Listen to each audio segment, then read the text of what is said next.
You're all crammed into a smoke-filled lodge. The crackling fire pits throw long and deep shadows across the pine walls of the Northman's long house. The room stinks of fatty meats, pipe smoke, and man sweat. But there is no smell of fear. There's no fear tainting the air. Maybe in the soft lands to the south, the men would be cowering in fear, but not in proud Aquilonia. You face certain death outside this room, but you face it with honor. And you will also not face it alone. This is you, Ted? You are playing what? Snosby Dribbling, Master Gnome Illusionist. Alan? Hey, tell us about your character. I am Nordling, the Elven Thief. And Vanessa? I'm Anna. I'm a badass fighter. Chick.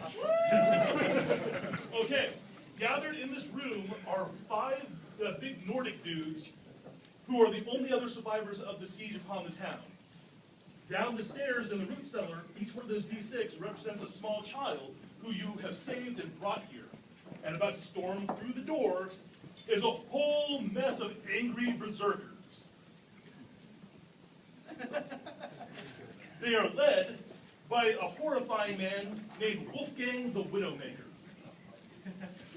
Now, it's time for initiative. I want everyone to grab a D10 and roll it. And the bad guys roll just have a single initiative to make it easy for you. 1. Well, that's good. You want to roll as low as possible for initiative. 9. 3. Okay.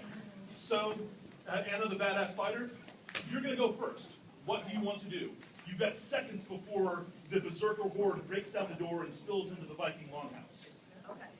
Well, I think I'm going to sneak right over next to the door, so when they come in, I can poke them right in the ribs and twist, because that sounds kind of gruesome. Fair enough. Next up is Schnoz. Well, when I'm not adventuring, I'm performing my illusions down at the local tavern, so I have to protect this moneymaker, so I take out some dust of disappearance and I sprinkle all over myself. Okay. And you're going to be going Nordling the same time as the bad guys. Okay. So, just as the door splinters and is kicked open, what do you do? I start firing at the door with my bow and arrow. Beautiful. So the door opens, and go ahead and send, with their movement rate, they can get 3 guys through the door.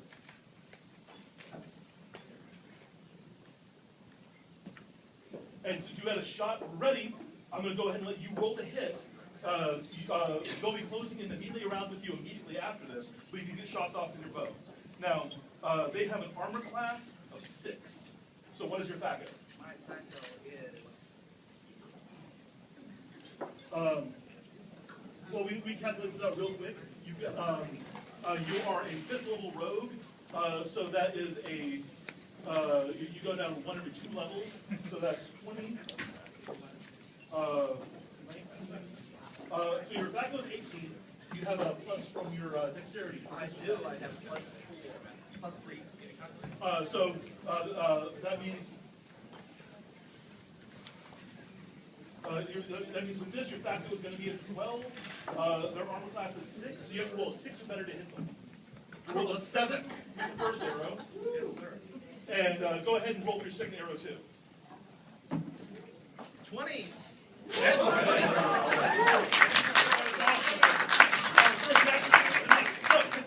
happen. I want you to roll a d8 for the damage of your first arrow. All right, so you do 3 on the first guy. You just sort of like ping him in the shoulder, and he goes, "Rah!" The other guy, you take a deep breath, release the arrow, it goes flying right between his crossed eyes. He goes, and drops to his knees, deader than a bag of noodles. First kill!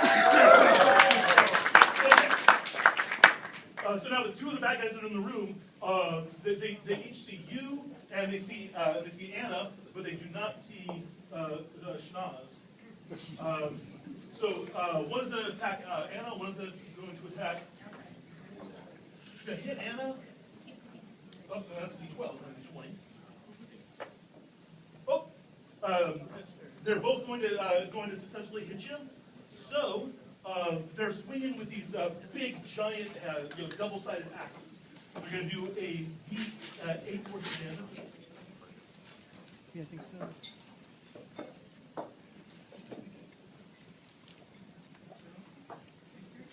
All right. You take 8. You take 9 points of damage as each of you get cleaved by axes.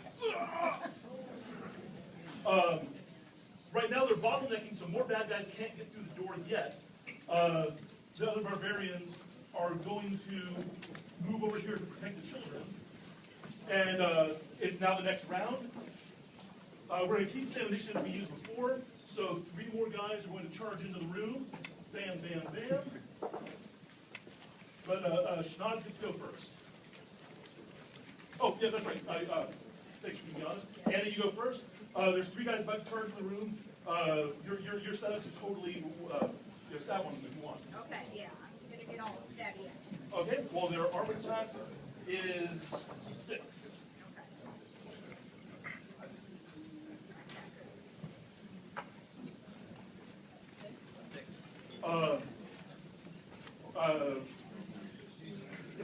You did not, you missed it.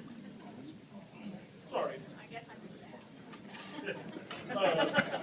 Okay, so next up is the currently hidden Schnoz who's going to be dribbling. Alright, so they can't see me. That doesn't mean that I can't see them.